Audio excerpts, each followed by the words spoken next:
Os padrões de segurança são escritos com sangue. Então, em uma indústria onde erros matam, você esperaria que o rei das aeronaves tivesse um histórico perfeito. Foi forçado a pousar de emergência. Agora várias falhas. Conspiração criminosa para fraudar a FAA é um acobertamento. Quase 100 incidentes neste ano. Pressão crescente dos órgãos reguladores, processos de passageiros traumatizados. Até mesmo denunciantes aparecendo mortos. Para entender por que até mesmo os engenheiros da Boeing se recusam a voar em seus próprios aviões, vamos analisar cada grande incidente da Boeing neste ano. O incidente ocorre logo após o voo 1282 da Alaska Airlines decolar do Aeroporto Internacional de Portland. Seus pilotos experientes somam 21 mil horas de voo, com cerca da metade desse tempo na mesma aeronave usada no voo. Com destino a Ontário, Califórnia, o comandante recolhe o trem de pouso e sobe à altitude de cruzeiro. A 14.830 pés, os pilotos ouvem um estrondo alto. Segundos depois, o alarme de altitude da cabine é ativado, indicando que eles precisavam fazer uma descida de emergência. A confusão começa enquanto seus ouvidos estalam e a cabeça do capitão é pressionada contra o visor frontal.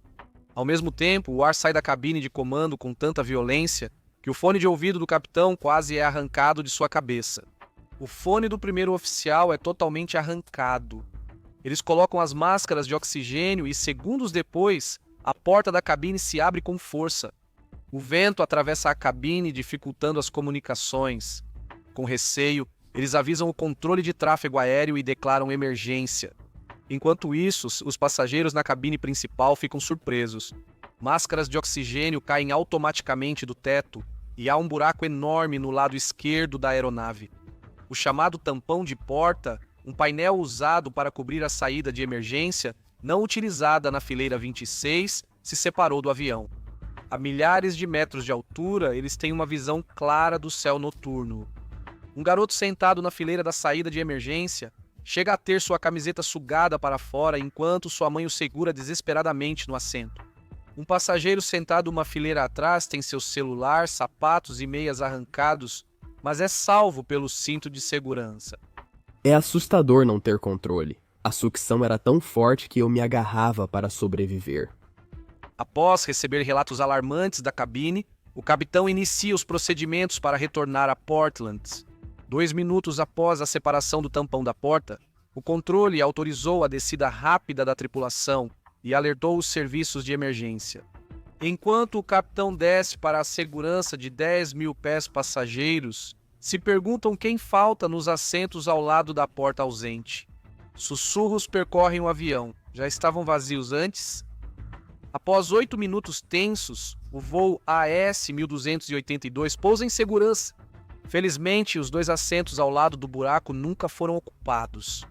O National Transportation Safety Board iniciou investigação imediata e a Alaska Airlines paralisou sua frota de Boeing 737 e 737-900 MAX por precaução. O jato que operava o voo tinha apenas alguns meses de uso. No dia seguinte, a Administração Federal de Aviação também fez isso. Ela anunciou uma diretriz de aeronavegabilidade de emergência, exigindo a inspeção de quase 200 Boeing 737. As descobertas iniciais do National Transportation Safety Board confirmaram o quão sortudos foram os passageiros e a tripulação do voo. Se a aeronave estivesse a 30 mil pés, o risco de ferimentos graves ou morte por descompressão súbita e falta de oxigênio seria muito maior. Os danos à aeronave também sugeriram que o tampão da porta estava sem alguns parafusos que o mantinham no lugar. Alguns dias depois, membros do público localizaram itens desaparecidos, incluindo o tampão do avião. Finalmente, o National Transportation Safety Board inspecionou 2 fábricas da Boeing e seu fornecedor, a Aerosystems. Eles notaram que o tampão da porta não estava alinhado com a aeronave, mas nada foi feito. A saída de emergência do avião também tinha componentes da estrutura danificados, o que exigia a remoção do tampão da porta para o reparo. Uma foto enviada por funcionários ao grupo mostrava que esqueceram de parafusar a porta, faltando 3 dos 4 parafusos. Essa foi a última vez que o tampão da porta foi aberto antes do voo 1282 Além desta aeronave, outras companhias aéreas acharam parafusos soltos nos tampões das portas de outros aviões 737 MAX. Eles eram acidentes iminentes e mostraram que a Boeing era responsável. Se as primeiras evidências servirem de base, isso mostra que o fabricante não fez mudanças desde que foi considerado responsável por acidentes fatais alguns anos antes. O National Transportation Safety Board acusou a Boeing de não cooperar com a investigação deles. Os responsáveis pela instalação do tampão da porta são desconhecidos e registros essenciais de manutenção e fabricação sumiram. Até as imagens das câmeras de segurança foram apagadas pela Boeing, frustrando os reguladores. Devido ao destaque do incidente, a Boeing enfrenta nova investigação criminal do Departamento de Justiça. O voo ganhou manchetes em todo o mundo. É a segunda vez que as aeronaves 737 MAX foram proibidas de voar nos Estados Unidos, e a pressão está aumentando por todos os lados.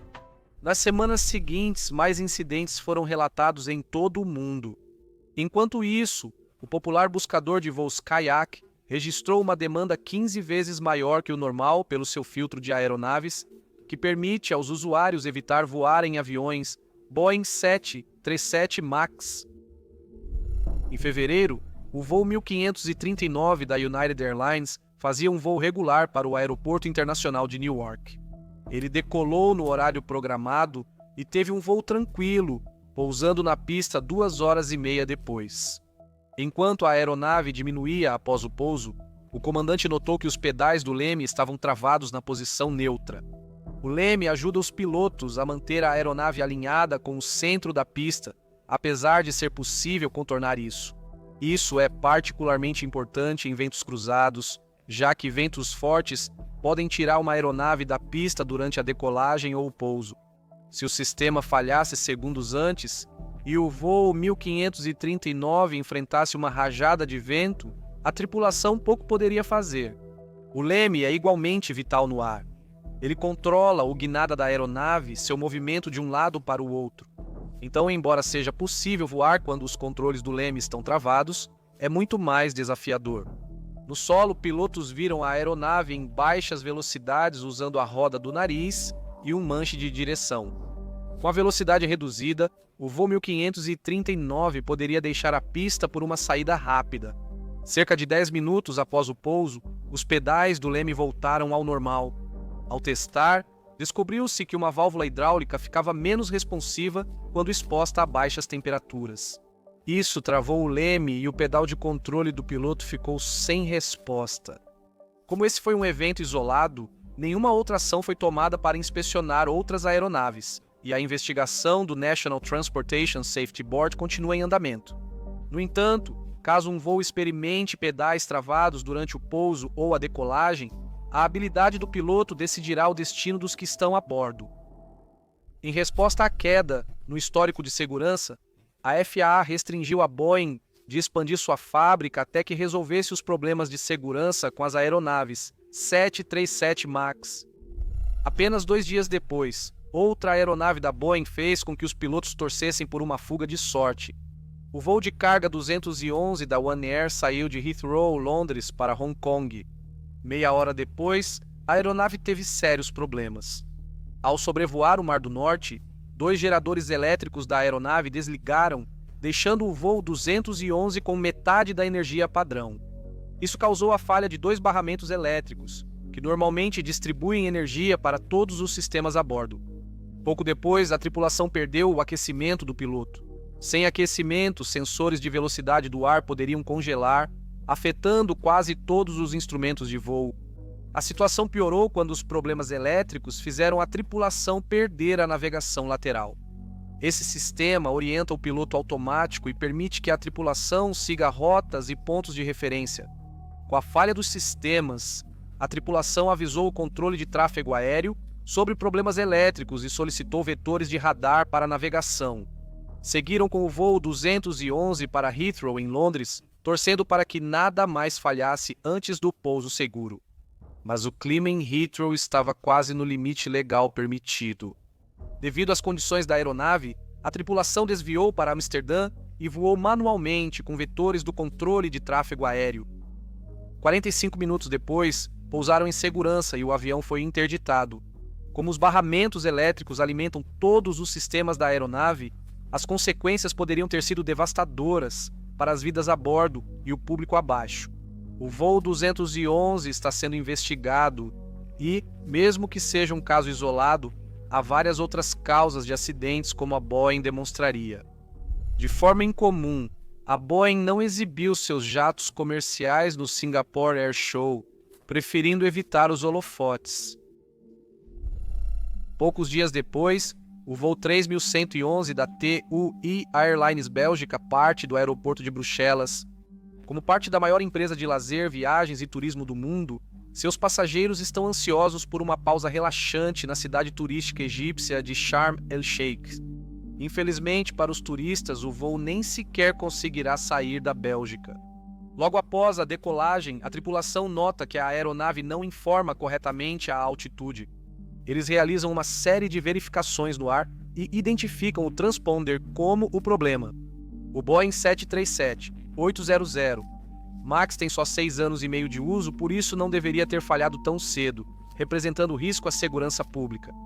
O dispositivo informa automaticamente ao controle de tráfego aéreo o código único da aeronave, sua altitude e transmite sinais de emergência. Sem essas informações, rastrear a posição da aeronave se torna difícil, especialmente em um espaço aéreo movimentado. Como o avião não comunica automaticamente sua posição, seu sistema de prevenção de colisão de tráfego fica menos eficaz. No pior caso, outras aeronaves podem não detectar o voo 3111 e o controle aéreo ficaria incapaz de evitar uma colisão. Diante desses riscos, a tripulação decidiu interromper a subida e retornar a Bruxelas, pousando em segurança meia hora depois. Felizmente, o problema ainda não surgiu em outras aeronaves da Boeing. Ainda. Com o avanço de fevereiro, ocorreram mais incidentes. Um ex-gerente que trabalhou na fábrica onde os 737 eram produzidos declarou que ele absolutamente não voaria no novo 737 MAX, pois viu a pressão que os funcionários sofriam para apressar a saída dos aviões. Nos Estados Unidos da América, outro voo da United Airlines se prepara para decolar. Desta vez, envolve um Boeing 777 e está prestes a ganhar manchetes internacionais.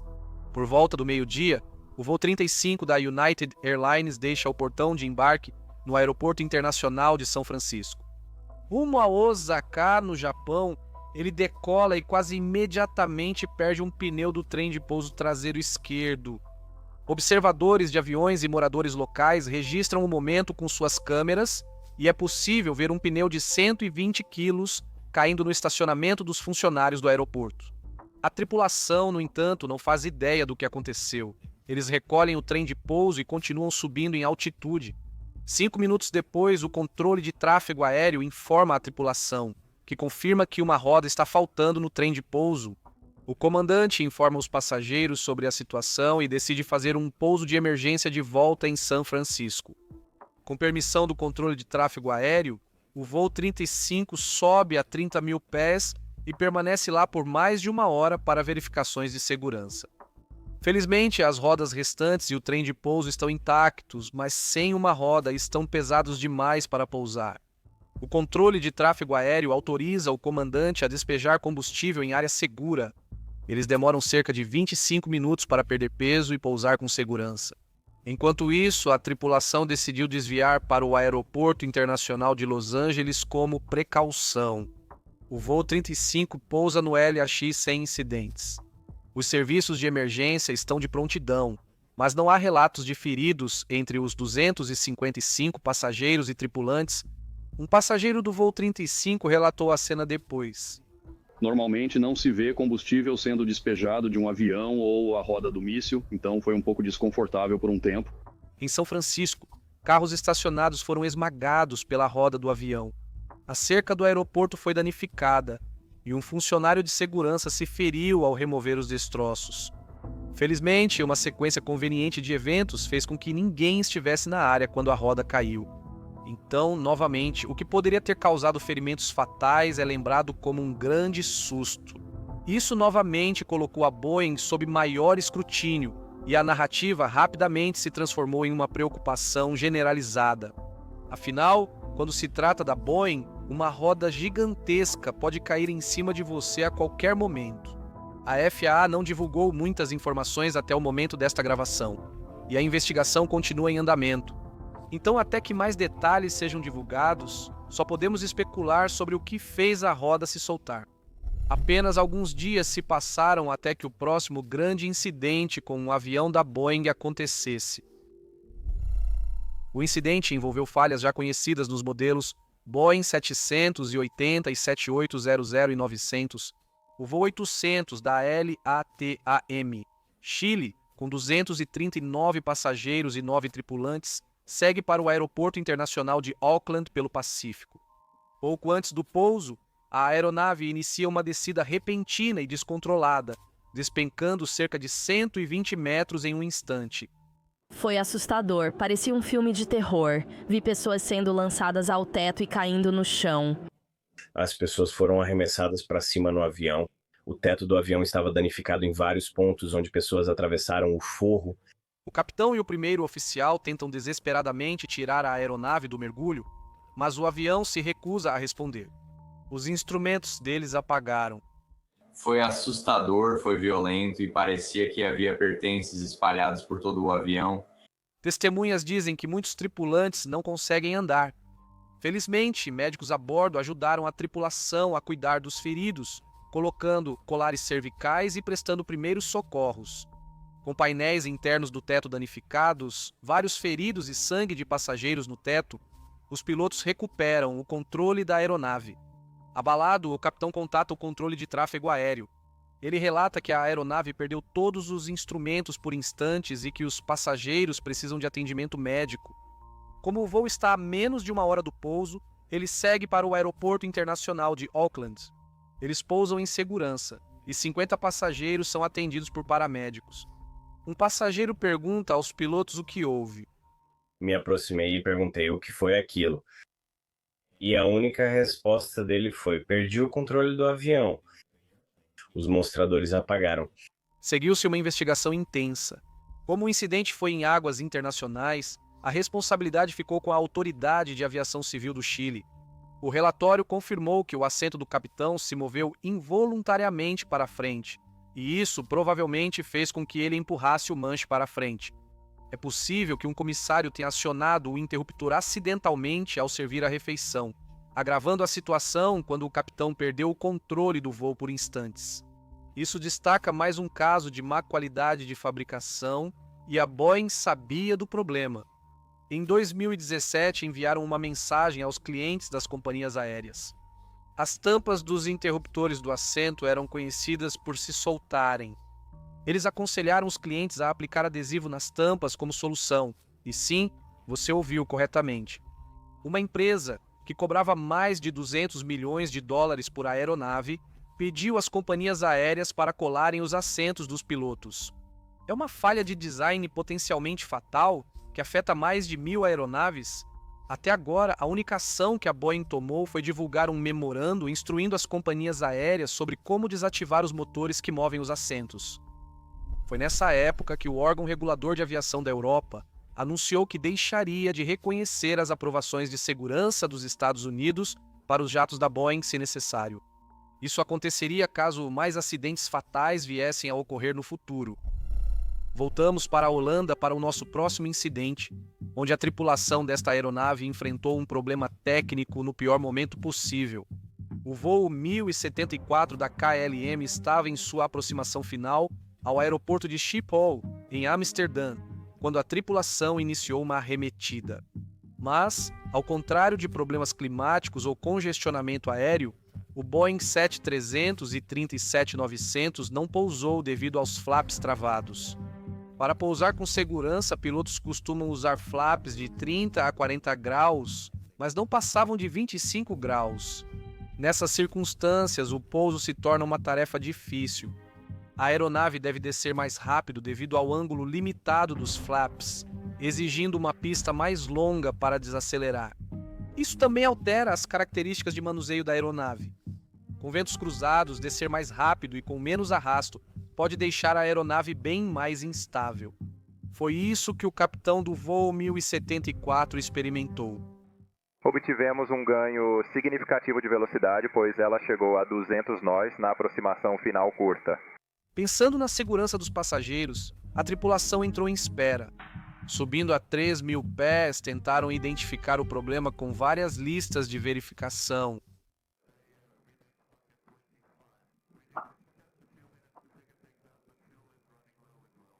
O voo 1074 ficou em espera por 15 minutos, enquanto a tripulação tentava resolver o problema, mas declarou emergência logo após receber a designação da pista 22. Com só 30 minutos de combustível, os pilotos não conseguiam ajustar os flaps, piorando a situação. E a pista 22 era curta demais para uma descida em alta velocidade. A pista 22 pode ser curta demais, criando uma situação incomum com os flaps no pouso. Considerando a configuração dos flaps, já que nossos cálculos de combustível estão meio fora do ar, então vamos pousar em cerca de 30 minutos. Então, declarando emergência neste momento. Mayday, Mayday, Mayday. Com apoio do controle de tráfego aéreo e serviços de emergência prontos, o capitão iniciou a aproximação final na pista 27, a cerca de 3,5 milhas do aeroporto. O capitão avisou ao controle de tráfego aéreo que os flaps estavam na posição correta. Ele conseguiu pousar 15 minutos depois, sem ferimentos entre os passageiros ou a tripulação. O avião passou por 9 horas de manutenção para consertar os flaps. Enquanto isso, a tripulação foi elogiada pelo manejo profissional de mais um incidente de segurança envolvendo uma aeronave da série 737. Enquanto isso, mais incidentes foram relatados. Críticos culparam a liderança da Boeing por não entender de aviação. Apenas 2 dos principais líderes da empresa têm formação em engenharia. E críticos afirmam que a abordagem focada em números levou a uma queda na qualidade da fabricação. Até 70% do projeto das aeronaves é terceirizado para reduzir custos e agilizar a produção. Este próximo incidente deu o maior susto da vida dos passageiros, já que o avião parecia ter feito um pouso seguro.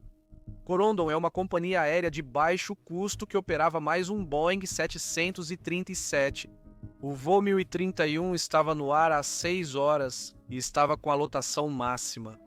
Está em sua aproximação final e prestes a pousar no aeroporto turco Gazi Paşa Alanya. 3 minutos depois, o trem de pouso principal do avião toca a superfície da pista. Mas quando os pilotos nivelam a aeronave na pista, ambos os pneus do trem de pouso dianteiro estouram instantaneamente. Todo o conjunto do trem de pouso dianteiro colapsa e a aeronave desliza até parar.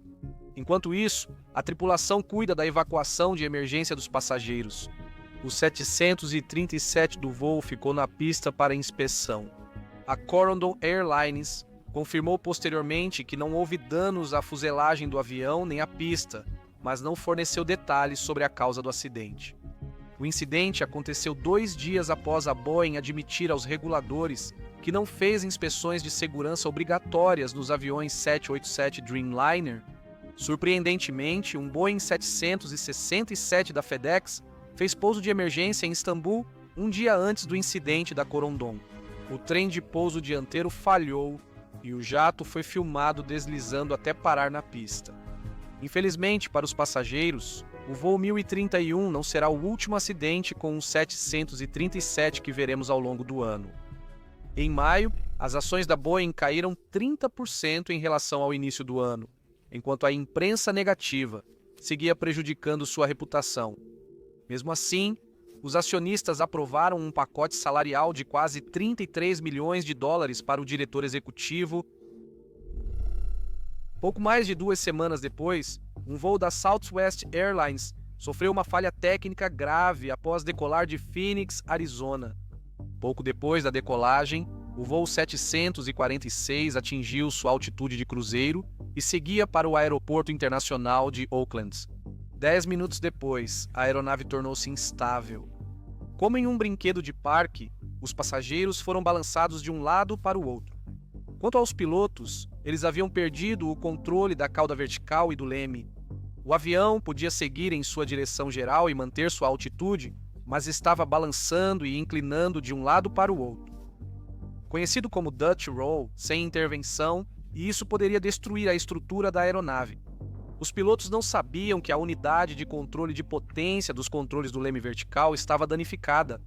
A maioria das aeronaves possui várias unidades de controle de potência, PCUs, como medida de segurança, e esse era o caso do voo 746. Ainda assim, os pilotos não conseguiam controlar a aeronave. Após alguns minutos, a tripulação controlou o avião e cessou o Dutch Roll. Eles desceram a 32 mil pés e seguiram para o Aeroporto Internacional de Oakland. 55 minutos depois, pousaram em segurança sem feridos entre passageiros ou tripulação. A gravidade da falha de controle levou o National Transportation Safety Board a classificar o voo 746 como um acidente.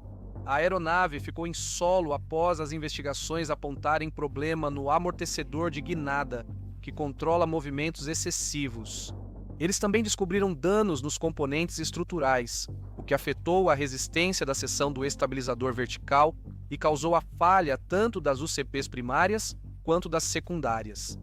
A Southwest informou ao National Transportation Safety Board que classificou isso como dano substancial.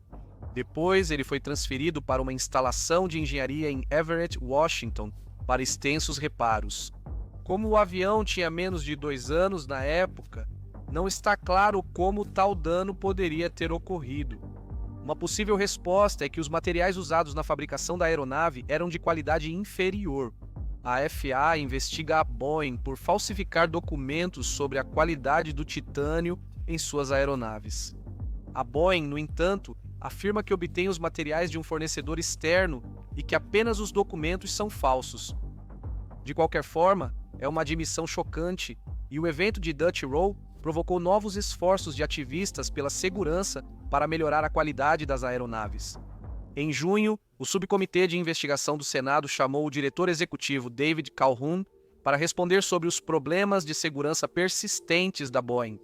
Durante a audiência, ele admitiu que a empresa retaliou contra denunciantes e disse que tem orgulho do histórico de segurança da Boeing. Apesar disso, 50 funcionários ainda querem se manifestar contra a empresa. Em junho, pilotos fizeram outro pouso de emergência após presenciarem algo inacreditável. Um jato de carga Boeing 767-300 decolou de Cincinnati ao meio-dia desta vez. Cerca de 20 minutos depois, enquanto a aeronave subia após deixar a pista, a tripulação ouviu um ruído aerodinâmico incomum. Eles estavam perto da altitude de cruzeiro, 30 mil pés. Suspeitando de um problema estrutural, a tripulação parou de subir e voou em altitude constante para inspecionar a aeronave. Para surpresa deles, faltava um painel na fuselagem do avião. O comandante comunicou o controle aéreo e optou por retornar ao aeroporto de Cincinnati. Eles receberam permissão para um pouso de emergência e se prepararam para a aproximação. Durante a descida, a tripulação foi orientada a não usar os aerofreios para evitar mais danos à estrutura da aeronave. Eles precisaram descer gradualmente em curvas em S para perder altitude sem ganhar velocidade. Com auxílio do sistema de pouso por instrumentos, a tripulação pousou no aeroporto de Cincinnati às 13h30. A aeronave não sofreu mais danos e a tripulação não ficou ferida. Como o acidente é recente, Fundação Estadual do Meio Ambiente e National Transportation Safety Board ainda não divulgaram conclusões iniciais e a investigação segue em andamento. Ainda bem que o voo 1296 estava transportando carga. Na semana seguinte, houve vários incidentes, a maioria envolvendo companhias aéreas dos Estados Unidos. Mas então, 2 companhias aéreas do leste asiático foram atingidas no mesmo dia. Em 22 de junho, 2 aeronaves 737 tiveram acidentes quase idênticos, deixando passageiros implorando para voltar ao solo. O primeiro foi o voo 372 da All Nippon Airways. Estava programado para voar de Nagasaki para o Aeroporto Internacional Chubu Centrair, em Nagoya.